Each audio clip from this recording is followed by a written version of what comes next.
Je suis très heureux de répondre à l'invitation de Robert, de Mireille, de la fédération, de la section. Merci à vous de m'accueillir. J'ai des liens, je viens de le dire, de longue amitié avec Mireille et avec Robert encore plus. On a cheminé ensemble. C'est toujours avec plaisir que je me retrouve ici avec vous.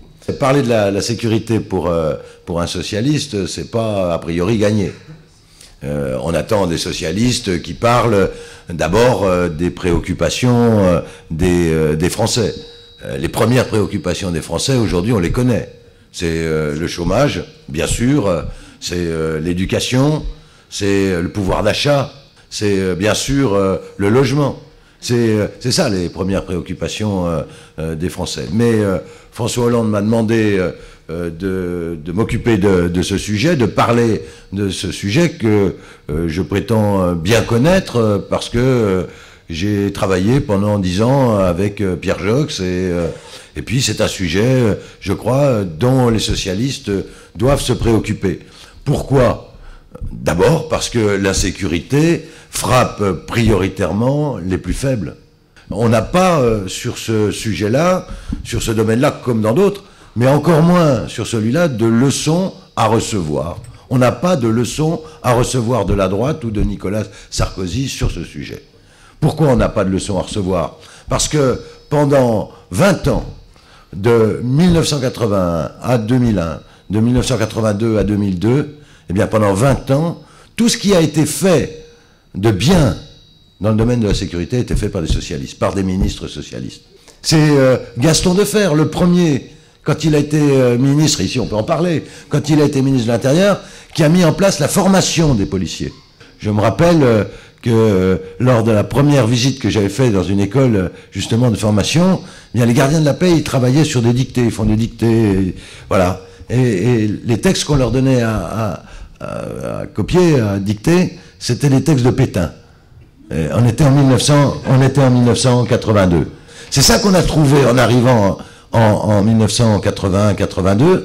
Et on va parler de ce qu'on va trouver demain si on gagne, ce dont je doute pas, mais pour gagner, il faut qu'on se mobilise, qu'on fasse la campagne jusqu'au bout, parce que les mauvais coups seront toujours là, et la droite, elle veut conserver le pouvoir, c'est le but de Nicolas Sarkozy. C'est Pierre Joxe qui a créé, on peut en parler maintenant, c'est Pierre Joxe qui a créé le RAID. Alors aujourd'hui, s'en gargarise d'avoir une unité d'information, d'intervention comme celle-là, mais c'est lui qui l'a créé. C'est lui qui a créé, donc c'est la gauche. Et je l'ai rappelé l'autre jour à Laurent Fabius, je lui ai dit, mais c'est incroyable, tu passes à la télévision et tu dis pas c'est toi, puisque c'était lui le Premier ministre. Tu peux pas dire c'est toi qui as créé le RAID. Ça va quand même rappeler quelque chose aux gens, on va voir qu'on s'en est occupé. Ben oui, bien sûr. La DGSE, c'est la sécurité extérieure, le renseignement extérieur. Ben c'est Pierre Joxe qui l'a créé également. La modernisation de la police, c'est Pierre Joxe qui l'a créé. Et je vais renouer comme ça le fil de notre histoire sur ce sujet. Mais également la police scientifique et technique. C'est ce qui permet de trouver, normalement, quand on a les moyens de faire convenablement son travail, c'est ce qui permet de trouver les auteurs de crimes et délits.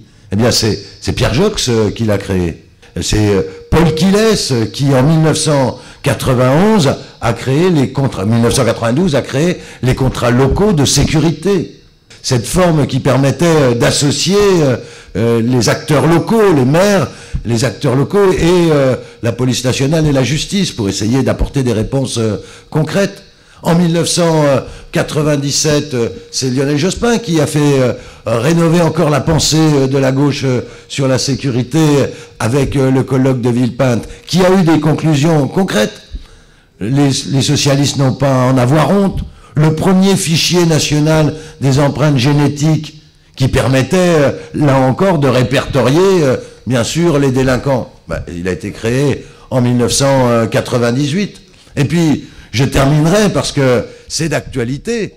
C'est Daniel Vaillant qui, en 2001, après les attentats du World Trade Center, a pris une loi qu'on appelle la loi de sécurité quotidienne qui a permis l'arrestation de l'assassin Mohamed Merah, puisqu'il était inscrit que tous les serveurs Internet devaient garder pendant 1 an la mémoire des connexions.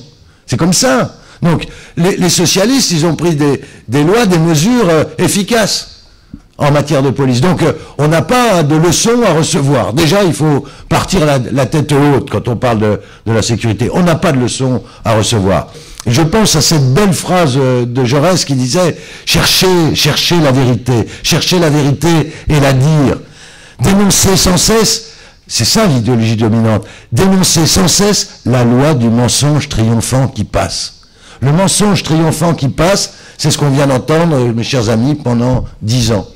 Ce mensonge triomphant qui passe. C'est ce qui nous a laissé introduire dans les têtes de nos concitoyens que la gauche, elle ne s'occupait pas des problèmes de sécurité et que eux, avec le tout répressif, parce que c'est ça l'objectif, avec le tout répressif, ils allaient apporter des réponses à tout. Et Sarkozy, il avait réponse à tout. Un problème, une loi. Un problème, une loi. Un problème émotionnel, une loi. Et des fois, 26 lois. 26 lois ont été votées dans le domaine de la sécurité depuis 2002. Et à chaque fois, une loi, sans en mesurer bien évidemment l'efficacité, sans en mesurer l'impact, une loi pour répondre à l'émotion que lui-même avait créée, ou plutôt qu'il avait ressentie.